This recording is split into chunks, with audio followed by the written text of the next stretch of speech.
March 10th, 1996, 3:25 a.m., Copenhagen, Denmark. An 84mm anti-tank rocket tears through a motorcycle clubhouse at over 1,000 feet per second. The explosion vaporizes concrete.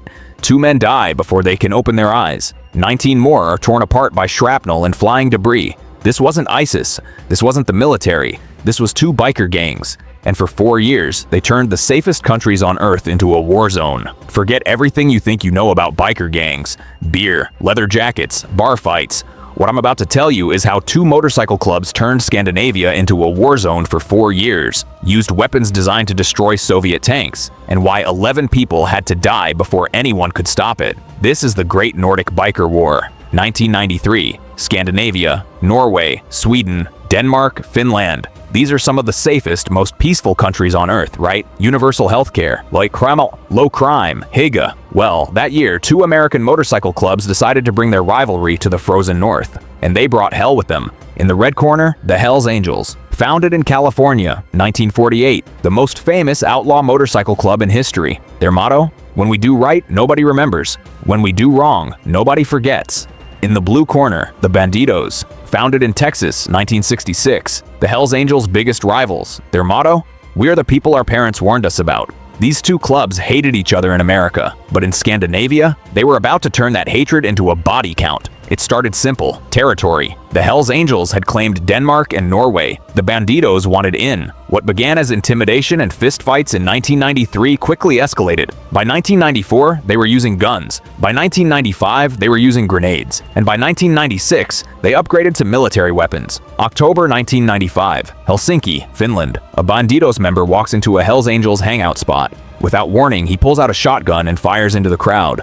1 person dies. 3 are wounded. The message was clear. This isn't about respect anymore. This is about elimination. The Hells Angels had a choice: back down or go to war. They chose war. This is where the story goes from gang violence to something out of an action movie. Let me walk you through exactly what police found when they raided these clubhouses. Because this wasn't just illegal, it was a military arsenal. Glock pistols, AK-47s, Uzi submachine guns. Okay, standard organized crime stuff. But then, M75 hand grenades, dozens of them, still in original Yugoslav military packaging. Plastic explosives, C4, Semtex, kilograms of it, enough to level city blocks. Anti-personnel mines, the kind designed to maim soldiers on battlefields, stored in suburban clubhouses next to residential neighborhoods. And the Carl Gustav anti-tank weapon. Let me explain what this weapon actually is. The 84mm Carl Gustav was designed in 1948 by the Swedish military to destroy Soviet tanks. It fires a rocket that can penetrate 400 millimeters of rolled steel armor. When you fire it, the backblast extends 30 meters behind you. Anyone standing there gets incinerated. The warhead creates a shaped charge, a jet of molten metal that punches through armor like paper. This weapon was designed to destroy tanks, and the Bandidos fired it at a building where men were sleeping. So how did biker gangs in peaceful Scandinavia get military weapons? The Soviet collapse. When the USSR fell in 1991, chaos erupted. Military bases across Eastern Europe were suddenly unguarded. Soldiers weren't being paid. Entire arsenals disappeared into the black market. A Swedish intelligence report estimated over 100,000 weapons were smuggled from former Soviet territories into Western Europe between 1991 and 1996. One intercepted shipment to Danish biker gangs contained 67 assault rifles, 89 hand grenades, 2 anti-tank weapons, and 15 kilograms of plastic explosives. And that was just one shipment that got caught, stolen from Nordic military bases. Here's the embarrassing part. Some weapons were stolen from Scandinavia's own military. In 1995, a Bandidos member working as a civilian contractor at a Swedish military base stole 15 grenades. A Norwegian military reservist with Hells Angels connections smuggled ammunition and grenades out in his gym bag for 2 years. Finnish authorities later admitted they couldn't account for over 30 explosive devices that went missing between 1993 and 1997.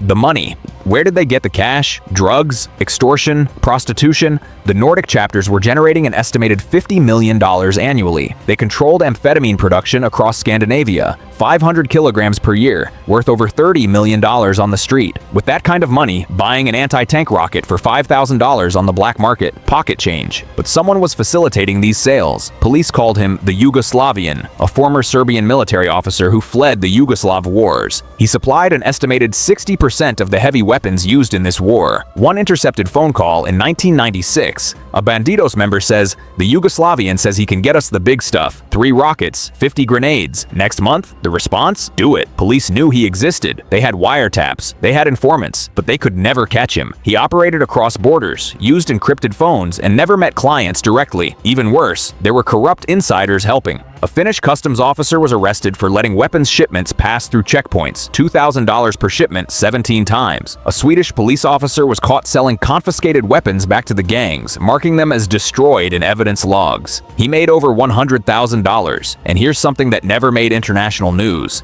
These gangs were running military-style training camps. In remote areas of Norway and Sweden, they had compounds where members learned tactical combat, how to fire anti-tank weapons without killing yourself, how to wire plastic explosives, ambush tactics. One former Bandidos member who became a police informant said, "It was like military boot camp, except everyone was a criminal. We spent weekends learning how to clear buildings, throw grenades, set up crossfire positions. The instructors were ex-military guys getting paid cash." Police discovered one camp in 1996 after a forest fire. They found shell casings, grenade pins, and target practice areas designed to simulate building assaults. A Danish police report stated, "These organizations exhibit operational security practices consistent with terrorist cells, not street gangs." And all of this entire underground arms network, these military weapons, this training, it all led to that moment at 3:25 a.m., a Hells Angels clubhouse in Copenhagen, Denmark. Most members are asleep inside. Suddenly, an 84mm Carl Gustav anti-tank rocket designed to penetrate Soviet armor tears through the building. The explosion is massive. 2 Hells Angels members die instantly. 19 are injured. Windows shatter 3 blocks away. For context, this weapon was designed to destroy tanks. They fired it at a building full of sleeping people. The Bandidos didn't stop there.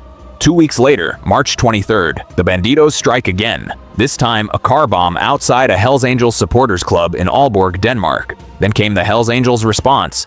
They didn't just hit back. They hit everyone connected to the Bandidos. Firebombings of homes, drive-by shootings, grenade attacks on businesses, assassinations in broad daylight.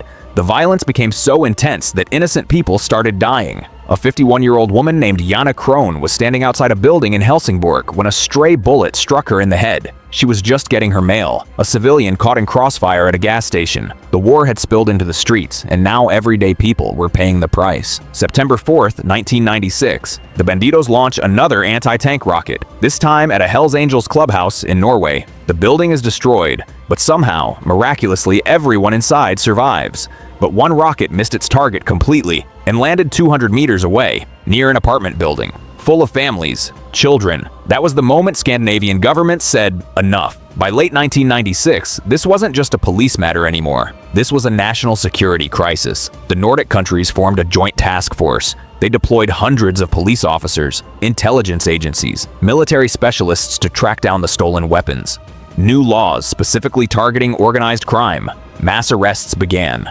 Clubhouses were raided across 4 countries. Members were charged with attempted murder, weapons trafficking, terrorism. The courts showed no mercy. Prison sentences of 10, 15, 20 years were handed out like parking tickets. September 25th, 1997. After 4 years, 11 deaths, and 96 people wounded, something unprecedented happened. The Hells Angels and Bandidos agreed to a ceasefire, not because they wanted to, not because they respected each other, but because continuing the war meant extinction. Both clubs were being crushed by law enforcement. Members were in prison. Assets were frozen. The cost was too high. But here's the chilling part. The treaty only applied to Scandinavia. The global rivalry between these clubs continues to this day. The Great Nordic Biker War changed Scandinavia forever. First, it shattered the illusion that these countries were immune to organized crime. Violent gangs weren't just an American problem anymore. Second, it led to some of the strictest anti-gang laws in the world. Denmark, Sweden, and Norway now have legislation that makes it illegal to even wear club colors in certain situations.